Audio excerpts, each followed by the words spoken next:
এরকম ভাবে আমার থালা বাটিগুলো বাইরে ছুঁড়ে ছুঁড়ে ফেলছেন কেন? বেশ করেছি বেশ করেছি বলি, সারাদিন ওই কুকুরের মতো ফেউ ফেউ করে যেখানে সেখানে ঘুরে বেরিয়ে এসে এই সন্ধেবেলায় হাউ হাউ করে গলা সাদা ছাড়া দেখছি তোমার কোনো কাজ নেই। তা তোমার যখন কোনো কাজ নেই, বেরো বেরো বলছি, বেরো আমার বাড়ি থেকে বেরিয়ে যাও। কি স্বপ্নদেশে কাণ্ড! এই ভর সন্ধ্যাবেলা বাড়ি থেকে বেরিয়ে গেলে সারা রাত্রি আমি থাকবো কোথায়? গাছতলায় থাকবে। দাদা গাছতলায়? কিন্তু মানে আমি গাছতলায় কি করে থাকবো মাসিমা?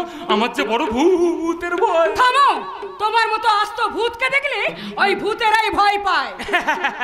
একদম একদম ঠিক কথা। ঠিক বলেননি, মোটে ঠিক বলেননি, খুব ভুল বলেছেন। বলি ভূতেরা তো আমায় দেখে ভয় পাবে না, বরং আমি ভূতের ভয় মরতে যেতে পারি। হ্যাঁ ঠিকই বলছি। এই তো সেদিনকে বাড়ি ফিরতে একটু রাত হয়ে গেছিল, বুঝলেন তো? আমি তো কোনো রকমের ভয় বাড়ি ফিরছি, হঠাৎ ওই শ্মশান মোড়ের কাছে দেখলাম, জানেন? দেখি কে যেন একটা সাদা চাদর মুড়ি দিয়ে দাঁড়িয়ে আছে আর আমাকে হাত চালিয়ে দিয়ে দিয়ে ডাকছে। বুঝতে আমার বাকি রইল না, নিশ্চয়ই কোন একটা ভূতের পো আমার ঘাড় মটকাবে বলে একবার রেডি হয়ে দাঁড়িয়ে আছে। তাই নাকি? হ্যাঁ, হয়তো আমি এগোতেও পারি না, পেছোতেও পারি না, এগোতেও পারি না, পেছোতেও পারছি না। কি করলাম জানেন তো? কি করলি? ভয় তারা তো আমি জোরে জোরে রাম নাম জপ করতে শুরু করলাম। ব্যাস, আর সেই রাম নাম শুনে ভূত বাবাজি আর এগোতে সাহস পায় না। এই করে করে সারাটা রাত্রি কেটে গেল, জানেন? তারপর ভোরের আলো ফুটতে কি দেখলাম জানেন? কি দেখলি? ভূত নয়, ও তো একটা আস্ত খেজুর গাছ। খেজুর গাছ? হ্যাঁ, ওই খেজুর গাছের উপর জ্যোৎস্নার আলো পড়ে না, ওটাকে একটা সাদা চাদর মুড়ি দেওয়া ভূতের মতো লাগছিল। আর বাতাসে তার ডালপালাগুলো মানে পতপত পতপত করে নড়ছিল, মনে হচ্ছিল বুঝি আমাকে হাত চালি দিয়ে দিয়ে ডাকছে। তাহলে বুঝতে পারছেন তো মাসিমা, নকল ভূত দেখে যদি আমার এই অবস্থা হয়, আসল ভূত দেখে তো সত্যি সত্যিই আমি অজ্ঞান টজ্ঞান হয়ে যাব। বলে ওই ভূতেদের যেমন কোনো ভবিষ্যৎ নেই, তেমন তোমার কোনো ভবিষ্যৎ আছে বলে আমার মনে হয় না। বলে এই বালা জোড়া দুটো দেখে চিনতে পেরেছো? এগুলো তো আমার মায়ের শেষ স্মৃতিচিহ্ন। এই বালাজোড়া আপনি কোথায় পেলেন মাসিমা? সেটাই তো আমি তোমার কাছে জানতে চাইছি। তোমার মায়ের এই বালাজোড়া ওই কানু সেংরার কাছে গেল কি করে? লজ্জার কথা কি বলবো মাসিমা, অভাবের সংসারে কষ্ট করে লেখাপড়া শিখে 2016 সালের এসএসসিতে পাশ করেও ডোনেশনের অভাবে চাকরিটা পেলাম না। লোকে বলে কণ্ঠে নাকি মা সরস্বতী অধিষ্ঠিতা, সুকণ্ঠের অধিকারী। কোথায় পেলাম যোগ্য শিল্পীর প্রাপ্য সম্মান? তাই তো নিতান্ত বাধ্য হয়ে বেছে নিতে হলেই ভাড়ার ট্যাক্সি ড্রাইভারি। কিন্তু মাসিমা, এই অনলাইনে ওলা উবেরের যুগে আমার ভাড়ার ট্যাক্সি যে খুঁড়িয়ে চলে, ট্যাক্সি চালিয়ে যে কটা টাকা পাই তাতে খাবার খরচে ওঠে না। আর এদিকে আপনাদের 8 মাসের বাড়ি ভাড়া দিতে পারি না বলে লজ্জায় সামনে সে দাঁড়াতেও পারি না। তাই নিতান্ত বাধ্য হয়ে মায়ের ওই শেষ স্মৃতিচিহ্ন। চমৎকার! বাড়ি ভাড়া মেটাবার জন্য মায়ের স্মৃতি বন্ধক দিয়ে দিলে। মা থাকলে বোধহয় অভাবের টানে মাকেও বিক্রি করে দিতে, তাই না? না না, তুমি খুব দুটো ছেলে, তোমার মতো ছেলের এই বাড়িতে জায়গা হবে না। বেরো বেরো বলছি, বেরো বেরো বেরো। একদম মরে যাও মাসিমা, আমাকে বাড়ি থেকে তাড়াবেন না। আপনি যদি আমাকে বাড়ি থেকে তাড়িয়ে দেন তাহলে আমি যাবো কোথায়, থাকবো কোথায় বলুন? আচ্ছা একটা কথা বলুন দেখি, আমি যদি আপনার নিজের ছেলে হতাম তাহলে কি আপনি পারতেন আমাকে বাড়ি থেকে দূর করে তাড়িয়ে দিতে? বলুন না মাসিমা, বলুন না। আমার হয়েছে যত জ্বালা। ওর বলছে ওর কাটবে না, একদম কাটবে না। ওরে অপরের কান্না দেখলে আমার নিজেরই কান্না এসে যায়। তাছাড়া তুই আমাকে মা ভাবার আগে, অনেক আগেই যে আমি তোকে আমার ছেলে ভেবে বসে আছি, তাই মা কি কখনো পারে তার ছেলেকে বাড়ি থেকে তাড়িয়ে দিতে? পারে না রে, পারে না। সত্যি বলছেন মাসিমা, আপনি আমাকে নিজের ছেলে মনে করেন? কি সৌভাগ্য আমার। কিন্তু একটা কথা মনে রাখবি, মা হারালে যেমন মা পাওয়া যায় না, তেমনি লাখ টাকা দিলেও মায়ের এই স্মৃতি কখনো ফিরে পাওয়া যায় না। কিন্তু মাসিমা, মায়ের ওই বালাজোড়া আমি কেমন করে ফেরত পাবো? ওগুলো তুমি কানু শেখরাকে দিয়ে ওর থেকে অনেকগুলো টাকা নিয়ে ফেলেছি। এই বালাজোড়া নিয়ে তোকে ভাবতে হবে না। আমি কানু শেখরার সব পাওনা মিটিয়ে দিয়ে এই বালাজোড়া আমি ছাড়িয়ে এনেছি। কিন্তু এই বালাজোড়া আমি তোর হাতে দেব না, আমি নিজের হাতে, হ্যাঁ আমি নিজের হাতে পরিয়ে দেব আমার বৌমাকে, মানে তোর বউকে। ওরে বাবা রে, আমার বউ! এই বইয়ের কথা বললো এমন বিষম খাস কেন বলতো? কতবার আমি তোকে বলেছি বৌমাকে তুই বাপের বাড়িতে না রেখে এখানে নিয়ে আয়।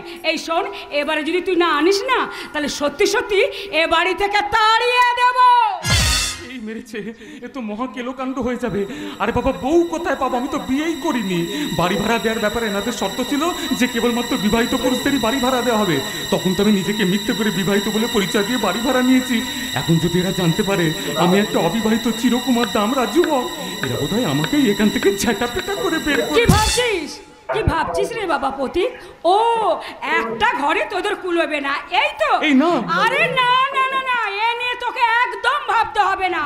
আমি তোদের জন্য আর একটা ঘর খুলে দেব। তুই এই সপ্তাহে বৌমাকে এখানে নিয়ে আয়। ওরে মৈনাকের বিয়ে হলে তোকে তো একা রাতে সামাল দিতে হবে। আমার অনেক দিনের স্বপ্ন, মহা ধুমধাম করে আমার মৈনাকের বিয়ে হবে। তোমার স্বপ্ন চিরকালই স্বপ্ন হয়ে রয়ে যাবে মমতা, কোনোদিনই তো বাস্তবে রূপ নেবে না। ওগো, এইসব কি কথা বলছো? হ্যাঁ গো, খোকা যে তোমাকে চাকরি ছেড়ে দিতে বলেছিল, তা তুমি চাকরি ছেড়েছো তো? না মমতা, চাকরি আমি ছাড়িনি, বরং চাকরির মেয়াদটা আরো 5টা বছর আমি বাড়িয়ে। আপনারা সবাই দেখেছেন তো মানুষটার আক্কেল? আপনারা দেখেছেন তো? আমার ছেলে, হ্যাঁ আমার ছেলে পয় পয় করে বলে দিয়েছে, বাবা তুমি আর চাকরি করো না, তোমাদের সব দায়িত্ব আমার। আচ্ছা আপনারা বলুন তো, এমন ছেলে আজকালকার কি পাওয়া যায়? যে ছেলে তার নিজের বাবাকে চিনতে অস্বীকার করে, অমন ছেলে থাকার চাইতে না থাকাই ভালো মমতা। তার মানে হতভাগাটা আমার সাহেবের মেয়েকে বিয়ে করবার জন্য নিজের পরিচয়টাকে সে পাল্টে ফেলেছে। সে নাকি কোটিপতি ব্যবসায়ীর ছেলে। এই খোকাই কথাটা বলেছি? শুধু তাই নয় মমতা, তাই নয়, আমার সাহেবের মেয়ের কাছে সে আমার নামে কি পরিচয় দিয়েছে জানো? কি পরিচয় দিয়েছে? আমি নাকি তার বাড়ির কাজের লোক ছিলাম। মৈনাক ভাই এই কথা বলতে পারলো? যে বাবা তাকে জন্ম দিল, উদাস্ত পরিশ্রম করে মানুষের মতো মানুষ করলো, সেই বাবাকে কাজের লোক বলে পরিচয় দিতে ওর একটু বিবেকে ভাবলো না? এ কথা বলার আগে ওর মরণ হলো না কেন? মমতা না, এমন কথা বলতে নেই। তোমার মতো স্নেহময়ী মায়ের মুখে তো অমন কথা মানায় না মমতা। আচ্ছা তুমি কি ভুলে গেছো সেই মহাপুরুষদের অমৃতময় বাণী, কুপুত্র যদ্যপি হয় কুমাতা কখনো নয়। কি বললি? ঠিক বলছি, তার চেয়ে না ও ভালো থাক, সুখে থাক। আর সুখের ভাগ আমরা নাই বা পেলাম, আমরা শুধু চির দুঃখী হয়ে থাকতে চাই মমতা, চির দুঃখী। কেঁদো না গো, কেঁদো না। ঈশ্বর সত্যিই বড় করুণাময়। আমাদের কাছ থেকে এক সন্তান কেড়ে নেবে বলে বোধহয় আগে থেকে আমাদের কাছে এনে দিয়েছি আরেক সন্তানকে। আরেক সন্তান মানে কে সে? ওই তো তোমার সামনে দাঁড়িয়ে আছে। কি বললে মমতা? এই পথিক? হ্যাঁ গো হ্যাঁ, একটু আগে ওকে আমার ছেলে বলে আমি দেখেছি। এবার তুমি যদি মেনে নাও তাহলে আজ থেকে হবে ও আমাদের আরেক ছেলে। পথিকের মতো ছেলের বাবা মা হয়তো ভাগ্যের কথা, কিন্তু ও কি আমাদের বাবা মা বলে মেনে নেবে? কেন মানবো না সংসার, কেন মানবো না? সেই কোন ছোটবেলায় বাবা মাকে হারিয়েছি মনেও পড়ে না। পিসিমার কাছে মানুষ, পিসিমার অবর্তমানে আজ আমি তো একজন অনাথ যাযাবর। হ্যাঁ মেসমশাই, বাবা মায়ের স্নেহ মমতা কি তা কোনোদিনও বুঝতে পারিনি, কিন্তু আপনাদের স্নেহ সান্নিধ্য পেয়ে সেই অভাব আমি অনেকখানি দূর করতে পেরেছি। তাই তো এতদিন আমি মনে মনে আপনাদের যে পরিচয় পুজো করে এসেছি, আজকে সেই পরিচয় আমার চিৎকার করে বলতে ইচ্ছে করছে। পাগল ছেলে কোথাকার। হ্যাঁ গো, আজ বাজার থেকে ভালো কিছু বাজার করে নিয়ে এসো। আমি নিজের হাতে রান্না করে আমার ছেলেকে খাওয়াবো। তাতে ভালো কিছু না হলে কি হয়? ঠিক কথা বলেছো মমতা, ঠিক কথা। বাজার করে আরে মেসমশাই, ও মেসমশাই দাঁড়ান মেসমশাই। আরে আরে আরে আপনি যে কি করেন না, এই ভর সন্ধ্যেবেলা আপনি আবার মেসমশাইকে বাজারে পাঠালেন কেন মাসিমা? মাসিমা কেন রে, মাসিমা কেন? মা বলতে পারিস না? মা? হ্যাঁ, শুধু মা। আমি রান্নাঘরে চললাম, রান্না সেরে তোর ঘরটা আমি সুন্দর করে গুছিয়ে দেব, কেমন?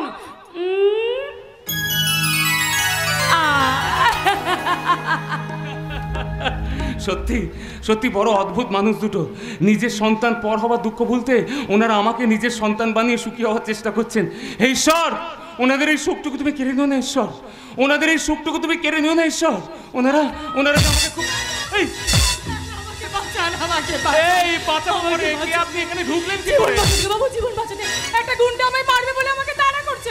ধরতে পারলে কেটে কুচি কুচি করে দেবে। এই থামুন, এই সমস্ত ফালতু গল্প না আমার অনেক শোনা আছে। এই সমস্ত ফালতু গল্প ফেলে আমাকে কোনো একটা কেসে ফাঁসিয়ে তারপর আমাকে ব্ল্যাকমেল করে আমার থেকে টাকা পয়সা হাতিয়ে নিয়ে এখান থেকে ভেগে পড়ার প্ল্যান করেছেন, তাই না? ওইটি হচ্ছে না। আমি সালা নিজেই একটা বেকার বাউন্ডুলে ভিখিরি। এই শুনুন, এখানে একটা ফুটো থালা বাসন ছাড়া কিছু পাবেন না, সুতরাং ফুটুন ফুটুন ফুটুন। এই